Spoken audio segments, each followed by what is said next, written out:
Welcome to the Deep Dive. This is where we take the sources you send us, things you want to understand better, and we really pull out the key insights. Yeah, it's all about getting you up to speed quickly, giving you the core information you need without you having to wade through everything yourself. Exactly. And today we're diving into an interview with Derek Thompson. He co-authored that book, Abundance. Oh, right. Fascinating stuff. Our mission here is to really get a handle on his main arguments about, well, progress, policy, how they mix, and what it all means for well-being in America today. He covers a lot of ground in this interview, doesn't he? Housing, government. Oh, yeah. Housing, government efficiency, or maybe inefficiency, scientific breakthroughs, even how, connected we are socially. And he sees them all as linked, which is interesting, not just separate problems. Totally. So we're going to break down the big takeaways for you. Okay, let's kick off with maybe the biggest theme first. This idea that the American dream is fracturing. Hmm. That's a central argument he makes. The old idea that you could have both affordability and real upward mobility, kind of in the same place. He's saying that deal is broken. Yeah, that it just doesn't really work like that anymore for a lot of people. And the choice he lays out is stark. He calls it a terrible trade-off, actually. Terrible how? Well, you either find somewhere affordable, but maybe the job prospects, the chances to get ahead aren't great, Or you move to one of those high-flying cities full of opportunity, but it costs a fortune just to live there. Precisely. So, for you listening, the takeaway is that the old map for building a good life, it might need redrawing. You might have to weigh those priorities, cost versus opportunity in a way previous generations maybe didn't. That really sets the stage, and it flows right into his points on housing, which he doesn't mince words about. He calls it a failure of liberal housing policy. Right. And he connects it directly to politics, saying the 2024 election was largely, maybe fundamentally, an affordability election. Housing was front and center. You see the stats, right? He points out how many Americans are spending, over 30% of their income just on keeping a roof over their heads? Yeah, a huge chunk. That puts immense pressure on people. And think about this. The average age for a first-time homebuyer, Yeah. it just keeps going up. Which tells you something fundamental is shifting, doesn't it? That traditional path to building wealth, owning a home, it's getting harder, especially for younger people. Definitely. So here's the paradox Thompson highlights that I found really striking. You've got these super productive cities, the hubs of innovation, San Francisco, New York, Boston, LA. The places you'd think the American dream should be thriving. Exactly. But they're becoming so incredibly expensive that the very people who make the city run, or young people starting out, they're basically priced out. It's a huge contradiction. Yeah. How did we get here? Thompson traces it back like 50 or 60 years. Mm-hmm. A shift in how cities approached housing supply. He talks about single-family zoning becoming dominant. Right, locking up huge areas for just detached houses. And crucially, changes in law that basically gave existing neighbors, homeowners, a lot more power to block new construction. NIMBYism, not in my backyard. Yep. And he frames the power dynamic in an interesting way. It's not just rich versus poor, necessarily. It's homeowners, he calls them, the gentry, sometimes using tools like city council meetings to protect their interests, often by limiting new housing. Which keeps prices high for everyone else, the non-homeowners. It's important to get his stance right, though. He's not saying, build skyscrapers everywhere with no thought. No, it's more fundamental than that. It's about freedom, he argues. The freedom to choose where you live. And specifically, the ability for people born in these expensive places, teachers, firefighters, nurses, to actually afford to stay in their own communities. That makes sense. And this affordability crisis, Thompson connects it directly to another massive issue, homelessness. He does. He references that book, Homelessness is a Housing Problem. The core idea being, yes, individual struggles, addiction, mental health, they're real factors everywhere. Yeah, right. But the reason you see such extreme concentrations of homelessness in places like California, the argument goes, is fundamentally down to a lack of housing that people can actually afford. Supply. He uses that stat, right? California's got, 12% of the U.S. population? Something like that, yeah. But a way, way bigger percentage of the nation's homeless, especially the unsheltered homeless. It's hard to argue housing supply isn't a massive factor there. Then there's this other angle he brings in, kind of a curveball. The tragedy of good intentions with environmentalism. Ah, yes. This is a really nuanced point. He's careful here.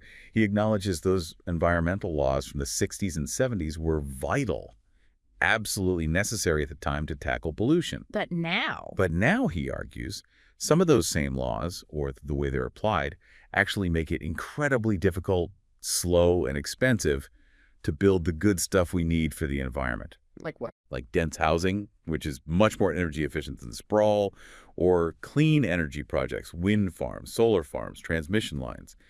The approval processes can be brutal. So good intentions leading to maybe outcomes that hinder progress on climate change now? That's the tension he's pointing out.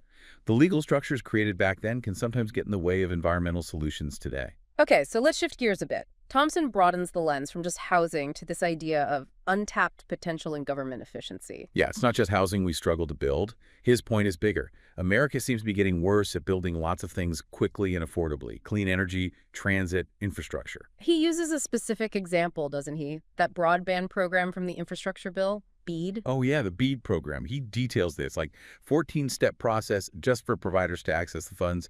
14 steps. Wow. And the result. Very slow rollout. It's an example of how government process can sometimes swamp the actual goal. And he contrasts genuine efficiency making things work better with this idea some people float, this DOGE, Department of Government Efficiency. Right. He's skeptical of that concept, framing it less as true efficiency and more as a potential cover for government evisceration, as he puts it. Maybe about centralizing power, not improving function. He mentioned the FDA layoffs in that context. Yeah, as a potential sign of that kind of approach cutting capacity rather than improving it. Thompson's view seems to be that liberals, maybe, have focused too much on just authorizing spending. And not enough on the follow-through, on actually getting stuff built and delivered. Exactly, the execution part. But he does offer a positive example. The I-95 bridge collapse. Yeah. Remember how fast that got rebuilt? He holds that up as a case study in what can happen when you prioritize speed and the outcome, cutting through the usual red tape. And people loved that, didn't they? The public reaction was overwhelmingly positive. Get it done. Totally.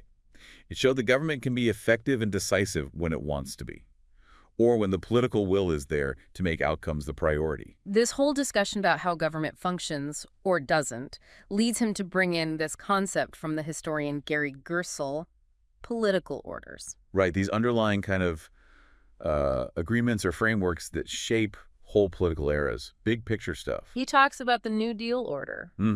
Building big things, infrastructure, alongside social safety nets.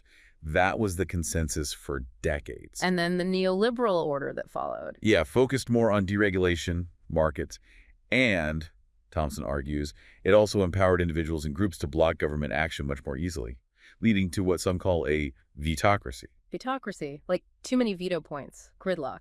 Pretty much. A system where it's easier to stop things than to start them. And Thompson's argument is, look, neither the New Deal way nor the neoliberal way is quite right for the challenges we face now. So we need something new. We need a new political order, he suggests.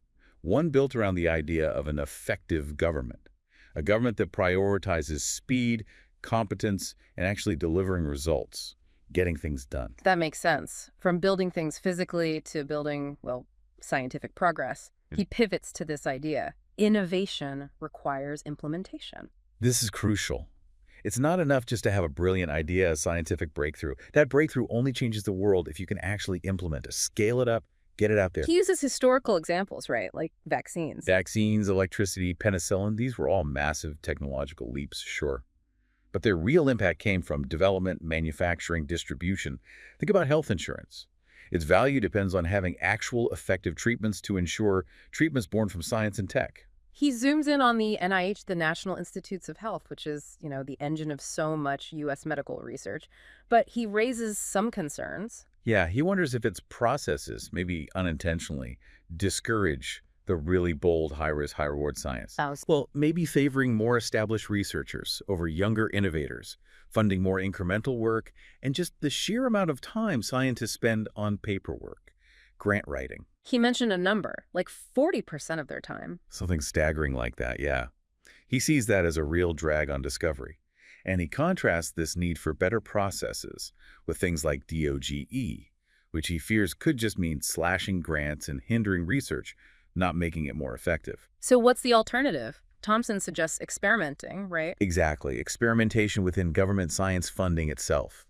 Maybe unconventional things like golden ticket grants based on potential, or using lotteries, or giving promising scientists long-term funding without constant grant applications. Treat government funding like a laboratory itself. Try different approaches. That's the spirit. Be flexible, adaptable, see what actually sparks those big breakthroughs. He tells that great story about penicillin to really hammer home the implementation point. Well, it's a fantastic example. Alexander Fleming makes the initial discovery, the observation. Crucial first step. But it just sits there for a while. Pretty much. It was the U.S. government, specifically the Office of Scientific Research and Development, OSRD, during World War II, that really poured resources into figuring out mass production and distribution. And the impact. Absolutely transformative. Deaths from bacterial infections among soldiers plummeted.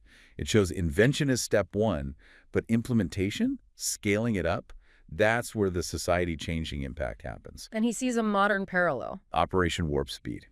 For all the debate around it, he argues it was a stunning success in implementation, getting those mRNA vaccines developed, funded, manufactured, and distributed incredibly quickly. And he finds it kind of baffling. Bizarre, I think is the word he used. Yeah. Bizarre that we haven't taken the lessons from Warp Speed, that focus, that coordination, that speed, and applied them more broadly. Applied them. To other huge challenges. Cancer, addiction, clean energy. He mentions things like advanced cement, geothermal, next-gen nuclear, fusion, carbon removal, all areas needing massive, rapid implementation. And he even links clean energy needs directly to AI, right? The sheer power demands. Yep. The energy needed to train and run these AI models is enormous. We need breakthroughs in clean energy and the ability to deploy them fast, or AI development itself could stall or become environmentally disastrous. Okay, so we've covered housing, government, innovation. The final big shift he discusses is more personal, more social, the antisocial generation. Yeah, this is a really profound shift he's tracking. He references Robert Putnam's classic bowling alone, but points to newer data, like from the American Time Use Survey. What does that show? A really significant drop, like 20% in face-to-face social time over just the last 2 decades. We're spending less time with other people. And technology plays a role. He argues it's been a driving force in stages. First, the car kind of privatized our movement. Then TV privatized our leisure. We got more free time, but spent a lot of it watching screens. And now smartphones. Now smartphones have privatized our attention, constantly drawing us away from the present, from face-to-face interaction. He makes an interesting distinction, though. Not just the lonely century, but the antisocial century. What's the difference? It's subtle, but important. Loneliness is wanting connection and not having it. The antisocial idea he explores is that maybe people are increasingly choosing aloneness, even celebrating canceled plans. Why? He speculates about dopamine. Yeah, maybe constant screen time, the little dopamine hits from phones, depletes our capacity or desire for the slower, sometimes more demanding rewards of real social interaction. He gives examples like ordering food in instead of going out. Exactly. The rise of off-premises dining, or those hyper-curated, self-optimized morning routines you see online, often very solitary, focused inward.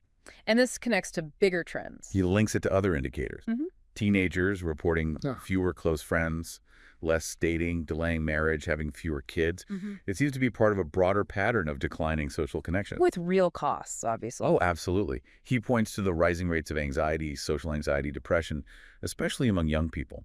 There's a clear mental and emotional toll. Is there a way out? He mentions something called a mystics. Yeah, drawing on Neil Stephenson's idea, it's about being more intentional with technology, like the Amish are, not rejecting it outright, but choosing tools based on whether they align with your core values, like community, connection, focus. Instead of just adopting every new thing because it's convenient. Right, a more conscious, values-driven approach. Could we prioritize tools that genuinely foster deep connection over those that offer superficial engagement or encourage isolation? And then there's the AI factor looming. This is a big concern he raises. Generative AI could create incredibly compelling digital companions. Easy. Available 24/7. Which could make real human interactions seem harder, less appealing. Potentially, yeah. Especially for young people growing up with this. If you can get easy validation and seemingly engaging conversation from an AI, does that change your preference, your ability to navigate complex human relationships? It's a huge question. But he doesn't end on a totally bleak note, does he? No, thankfully. He stresses that the cure for the antisocial trend isn't some new tech. It's us. It's human connection. Prioritizing face-to-face time, even when it's less convenient. Exactly.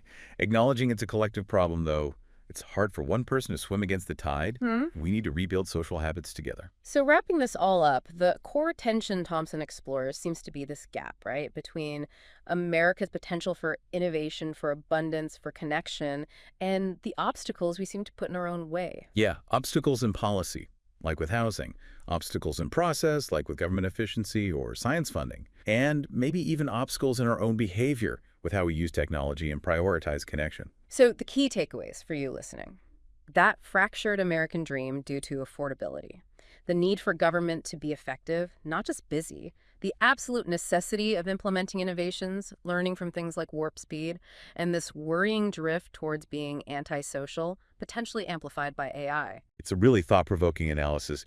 It challenges you to look at the big picture, our systems, our policies, but also maybe your own choices and habits, and how they contribute to building or blocking a future with more abundance and connection. Which brings us nicely to our final thought for you.